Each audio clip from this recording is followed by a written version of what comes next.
Hello and welcome to all of you to my YouTube channel at Wasim Akram. Hope आप सब अच्छे से हैं। इस वीडियो का मोटिव है कि मैं आपको मोटिवेट करना चाहता हूँ ताकि आप अपने गोल्स के पीछे भागें और उनको अचीव करें, ना कि आप डिमोटिवेट हो जाए और आप इधर उधर भटके। पहले मैं बताऊँगा, स्टार्ट करूँगा स्टोरी वन बोलने से पहले कि इस दुनिया में बहुत सारे कम लोग होते हैं, 10 to 15% लोग जो गोल्स अचीव नहीं करते हैं due to lack of skills. So only few people doesn't achieve their goals due to lack of skills. तो हुनर तो सबके पास होता है. Then what is the reason that most of the people didn't achieve their goals? The reason is lack of motivation, lack of dedication and lack of hard work. हम तो start करते हैं गोल्स, हार्ड वर्क भी start करते हैं, but somehow we lost the way. हम अपना वे loss कर रहे हैं बीच में ही, क्योंकि हमारे पास कोई मोटिवेटिंग फैक्टर नहीं होता है. अगर आपको पता ही होगा, जब हम बच्चे को बोल रहे हैं बाज़ार से कुछ लाओ, वो नहीं मानता, लेकिन जब उसके 10 रुपये का नोट देते हैं तो वो जल्दी जाता है और जल्दी आता भी वापस. इसी तरह लाइफ में भी है. जब हम मोटिवेट होते हैं तो हम बहुत ज़्यादा डेडिकेटेड होते हैं और अपने गोल्स को हम आराम से अचीव करते हैं. ठीक है. अब मैं आपको एक हाइपोथेटिकल एग्जांपल दूंगा जिससे होप आप इस लाइफ में हमेशा याद रखोगे इसको और आप मोटिवेट हो जाओगे. In past, there was an artist and he was working on stones to make idols for Hindu religion, for Hindu temples.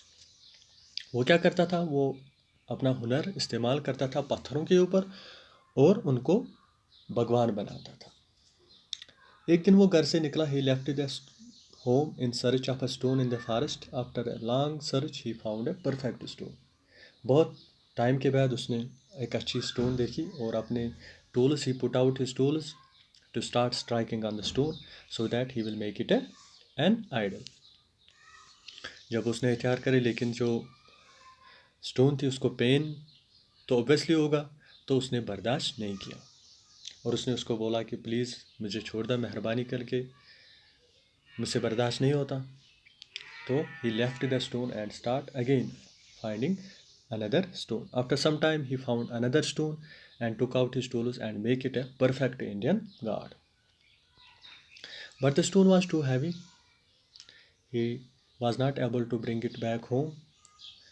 तो जब वापस आया घर अकेले, तो there were waiting some people.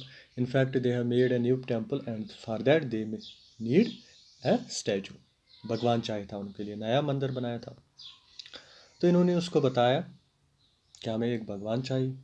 He replied कि मैंने बनाया, लेकिन वो हैवी था. एड्रेस दिया तो उन्होंने लाया और कहाँ पे रखा उसको, टेम्पल में. What people did, they start worshipping the stone. कुछ दिन के बाद वो वापस आ गए. उन्होंने बोला वो need another stone for breaking the coconuts. नारियल के लिए वो जिस पत्थर पे फोड़ते हैं ना नारियल, वो चाहिए था उनको.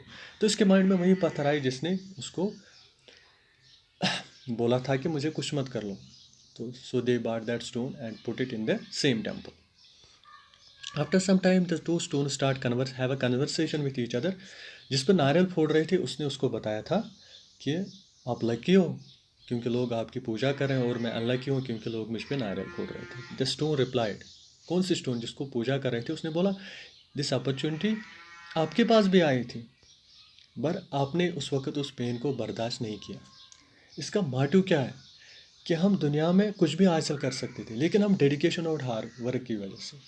आज आपको क्लासेस होते हैं ऑनलाइन, बहुत सारे क्लासेस, उधर कोचिंग सेंटर स्कूल से भी आते हैं, या 2-3 साल आपको ज़्यादा पढ़ाई का ध्यान रखना पड़ता है, तो आप फ्रीडम आपको नहीं मिलती है. तो जब आप इस टाइम बर्दाश्त करोगे जिस टाइम उस दूसरी स्टोन ने बर्दाश्त किया उस दर्द को और लोग उसकी पूजा करने लगे, इसी तरह अगर आपने बर्दाश्त किया तो आप अच्छे कामयाब इंसान बनेंगे. अगर नहीं बर्दाश्त किया तो आप अनसक्सेसफुल रहेंगे. जितना प्रेजेंट में आप हार्ड वर्क करोगे, जितना पेन को बर्दाश्त करोगे, उतनी लाइफ फ्यूचर में बहुत आसान होती है और मज़ा आता है लाइफ जीने में. तो इसका मतलब है कि प्रेजेंट हमें बहुत मेहनत करनी है, प्रेजेंट में बर्दाश्त करना है जिस तरह इस स्टोन ने बर्दाश्त किया. होप जब भी आप डिमोटिवेट हो जाओगे आप मेरे इस वीडियो को ज़रूर देखोगे और ये स्टोन, सेकंड स्टोन आप हमेशा याद रखोगे, तो आपको मोटिवेटिंग फैक्टर मिलेगा. अल्लाह हाफिज़. Hope you like it.